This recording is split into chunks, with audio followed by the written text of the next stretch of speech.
Talk about the inverse trigonometric functions, and I kind of put the last two sections, or these two sections in chapter 5, I put them together because the one talks about differentiation, the other one talks about integration, and it's better if you learn them together in this case. So first of all, inverse trigonometric functions, we're going to talk about those, and then also we're going to talk about derivatives and integrals and all sorts of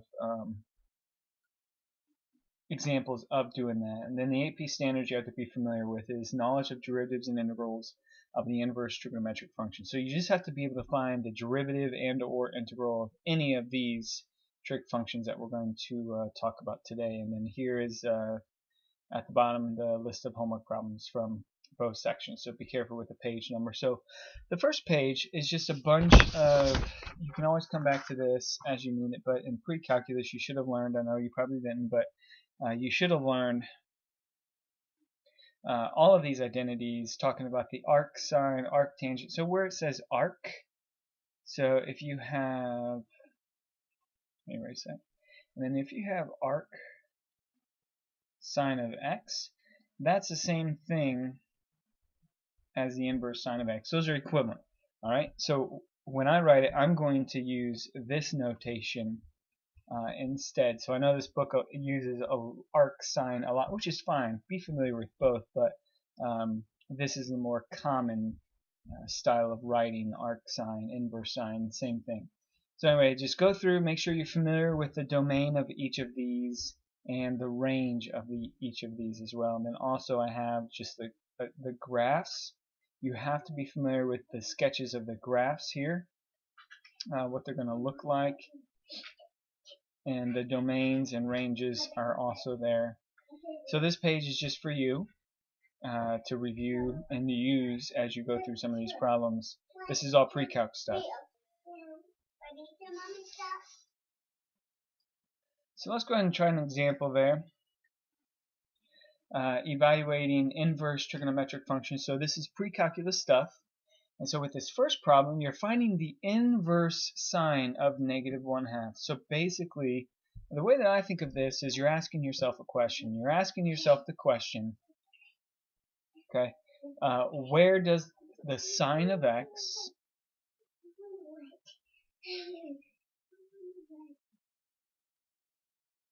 equal, so where does sine of x equal -1/2? So when this right here is a coordinate, that's what you do. You ask yourself that question, the inverse sine of -1/2, where does sine of x equal to 1/2? So if you look down here, remember sine is your y value, so sine is equal to 1/2 here, and then also here. But I guess it's asking where -1/2, so then we come back here. It's equal to -1/2 here, and then, whoops, again over here. So at 11 pi over 6, and then 7 pi over 6. And remember, this can also be -1 pi over 6. So 11 pi over 6 is the same as -1 pi over 6. They're equivalent. So you can have either one as your answer. So then when you go through this, okay, so if we take a look at this, where does sine of x equal to -1/2? We saw, sorry I walked away from the computer for a minute, we saw that it's equal to -1/2 at 11 pi over 6 and 7 pi over 6. And then also just be familiar that these can be negatives as well, whatever this would be the equivalent of. Alright, so go ahead, if you haven't already, try these other ones on your own and then come back and check your answers. So in this one, you're asking where does the cosine equal 0? And if you're looking, that's the x value, where does it equal 0? It equals 0 here at pi over 2 or 90 degrees. And then also here at 3 pi over 2 or 270 degrees. So your answer would be pi over 2, and then it repeats every pi. So one thing you could do is put plus pi in, because it repeats every pi units after that. So if we take a look at the inverse tangent, remember tangent is just sine over cosine. So the question you're asking yourself here is, where does the sine divided by the cosine equal radical of 3? So if you look down here, it's going to be here, sine divided by cosine, so that's radical 3 over 2 divided by 1/2, which is the same as multiplying by 2 over 1. That gives you radical of 3. Okay, so it's going to occur at pi over 3. And it occurs at pi over 3 plus 2 pi n, because it repeats every 2 pi n. And then also, if you wanted to see it again, it occurs down here at 4 pi over 3, because both of those are negatives. So it'd be then 4 pi over 3 plus 2 pi n. So those would constitute all of the possible solutions there. So then if we take a look at the last one, the inverse sine of 1/3, try to figure out where the inverse sine is equal to 1/3, where the sine is equal to 1/3. And if you look at all of your y values on your unit circle, none of them are 1/3. And so this is not on the unit circle, so you actually need to plug it into your calculator. So just go ahead and practice. Make sure it's in radian mode. And if it's in radian mode, you should get 0.3047. That's a 3. So on this last one, you had to use your calculator to solve that one. So ones like this are a little different than the ones we just did, because this pi over 4 here, that's an actual radian measure. Because on your unit circle, you have your radian measures, you have your degree, then you have your coordinates. Now, this is a radian measure. If I know how to spell measure. Okay, so that's a little different. So now, we can actually use the properties of inverses to figure this out, where now here, to get rid of the inverse tangent, you would take the tangent of each side. So if I take the tangent of this side, okay, the tangent and inverse tangent cancel, and you're left with just 2x minus 3. Then I need to take the tangent of this side, so that would be the tangent of pi over 4. And we can find that, because the tangent of pi over 4, if you look at the unit circle, it's radical 2 over 2 divided by radical 2 over 2. Remember, tangent is sine over cosine, and that's 1. Then we would add 3 to each side. You have 2x is equal to 4. So x has to be 2 in that case. So you just got to be careful. Sometimes this is a radian measure, and sometimes this is could be a degree. If it's a degree, you would use the same process. Find the tangent of each side and go from there. If it's a coordinate, then you would go ahead and find where the tangent is equal to pi over 4. It's a little different. Just be really careful. Okay, so here we have all the derivatives of inverse trigonometric functions. These are also in your book if you want to look in your book, but they're all written here, so you can pause it as much as you want. So first of all, through these definitions, you have to understand that u, okay, is a differentiable function. So u is a function, not a variable. So u could be sine, u could be x squared. It's a function. It could also be x, or it could also be a variable. But u is a differentiable function. If u is not a differentiable function, then obviously it's not going to work. Okay, so the derivative, if we look at these, the derivative of inverse sine is u prime, so it's the derivative of u all over the square root of 1 minus u squared.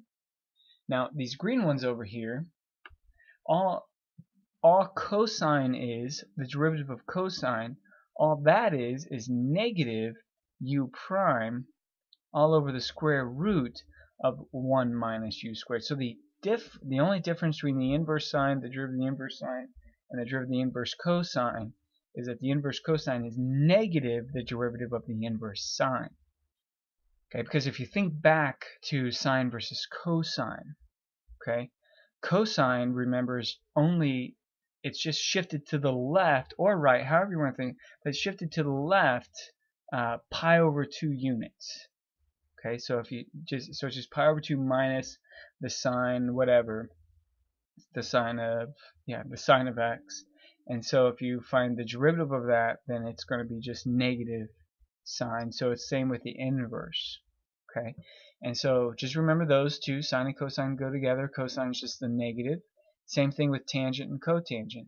If the inverse tangent derivative is u prime over 1 plus u squared, then the derivative of inverse cotangent is negative u prime over 1 plus u squared. Those are the easy ones.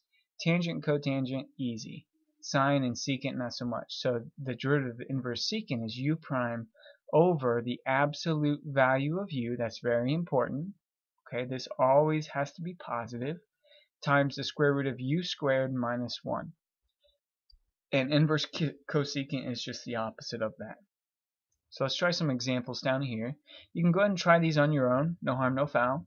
If you try them on your own, then come back and see how you did. So the first thing we're going to do is find the derivative of inverse sine of 2x. So first of all, identify what your function is. That's your u. Okay, your u is 2x. And so the derivative, which is u prime, is 2. Okay, so then it plugs into that formula that you see up here, where the derivative of inverse sine is u prime, which is 2, all over the square root of 1 minus u, which is 2x squared. So then the final answer is going to be 2 over 1 minus 4x squared. And in the denominator, that's the square root. So then that's our derivative there. And on the next one, identify what your u is, or your function, and that's 3x. And then u prime is just 3, and so then that plugs directly into that formula above, 1 plus u squared, or sorry, u prime over 1 plus u squared, and then u squared is going to be 3 squared x squared, so that would be 9x squared. And of course, yeah. Anyway, then inverse secant. This one's a little trickier. Your u in this case is e to the 2x, and then the derivative of that is 2e to the 2x. Okay, if you don't remember how to do that, think back to finding the derivative of v. Now you have your u and your u prime. So it's u prime, which is 2e to the 2x, all over the absolute value of u, but u is e to the 2x. That's always going to be positive anyway, so we're not going to have to worry about that. So it's just e to the 2x times the square root of u squared. So e to the 2x squared is just e to the 4x. Okay, because if you square this, it's going to be 2x times 2, and that's 4x. Did not mean to do that. There. So e to the 4x minus 1. Okay, and then lastly you notice that this e to the 2x and that e to the 2x cancel, and you're left with just 2 over the square root of e to the 4x minus 1.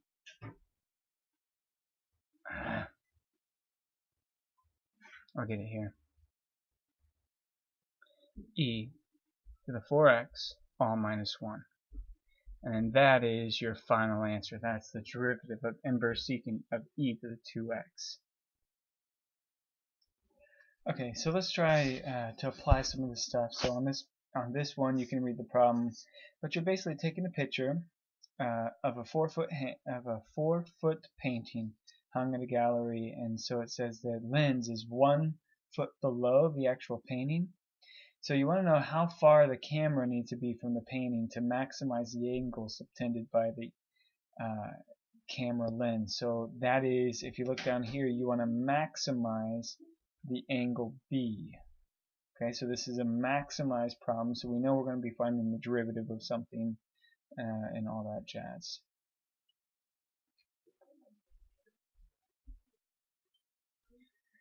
Okay, so if we take a look at this one, here we're looking at your angles, so this is the angle you want to figure out. So first of all, B, that's the angle you want to maximize. So if we look at this, dB over dx So first of all, let's look at this. B is equal to theta minus alpha, right? Okay, this angle, the entire angle minus alpha, which is that small angle. Okay, so then B, we need to find the derivative of this, so we need to figure out what theta and alpha are in terms of, well, the same variable. So first of all, if we set up two triangles, we have this triangle, this is the right triangle, and this angle here is your theta. So then this whole distance here is going to be 5, and then this is x. So we know that the tangent of theta is going to be 5 over x, SOHCAHTOA. Okay, so the tangent is 5 over x, so then the inverse tangent, so theta is the inverse tangent of 5 over x.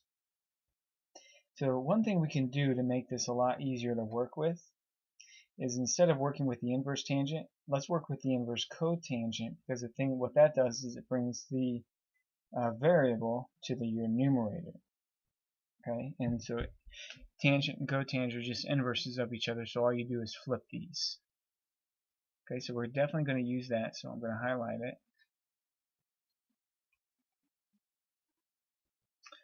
And then also, let's make another right triangle. We'll do this one here. This one's going to be really thin because this is 1. And this angle right here is your alpha. Oh, and that's not 4, that's x. This is x.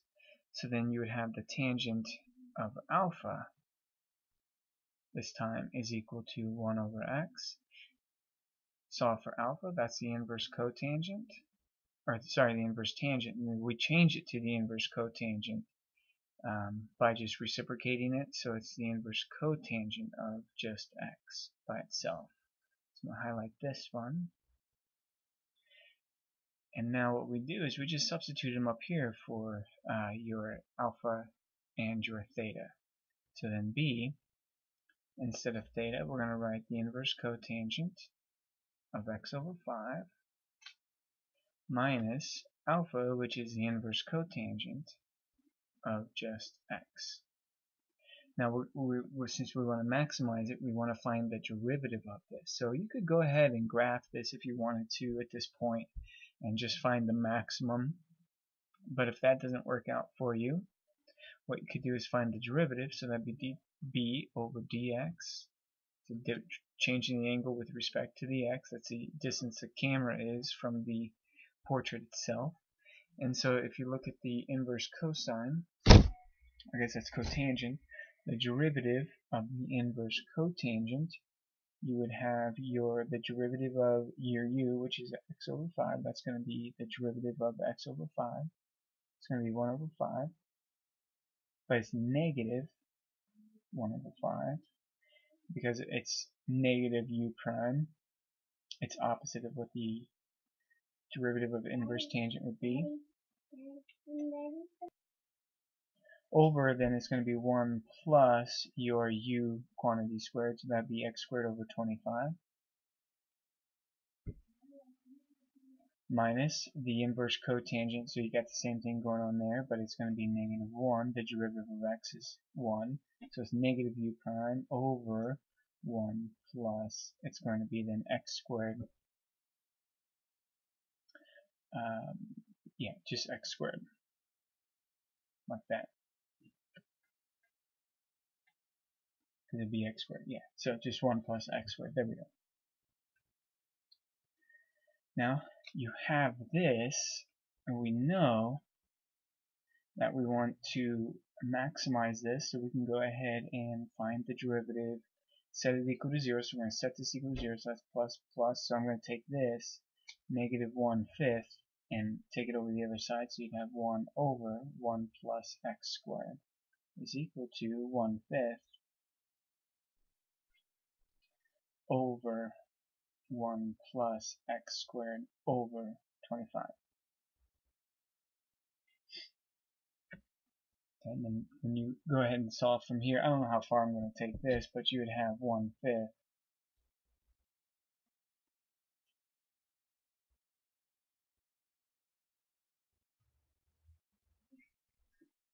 There we go. Okay, if you wanted to, you can multiply each side by 5, so you'd have 1 plus x squared is equal to 1 plus, or sorry, that'd be 5, plus you'd have x squared over then 5.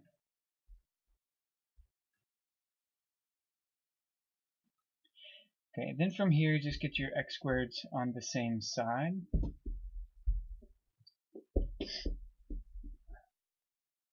So if I bring this over, so it'd be x squared minus 1/5 x squared is equal to, in this case, take the 1 over, so that'd be 4. And then from here you'd have 1x squared, so that's going to be 4/5 x squared.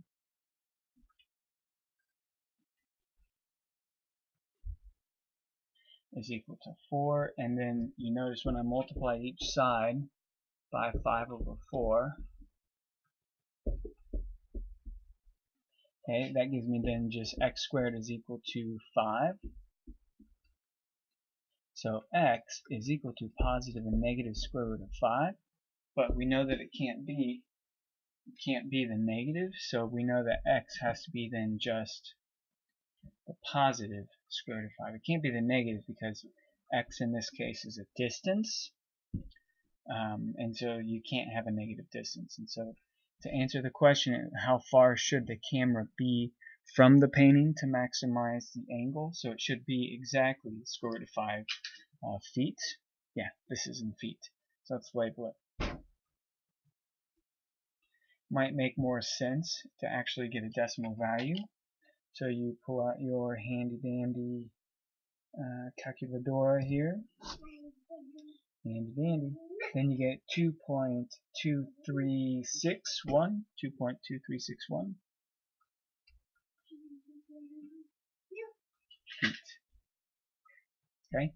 And then that right there, ladies and gentlemen, is how far your camera should be from the picture.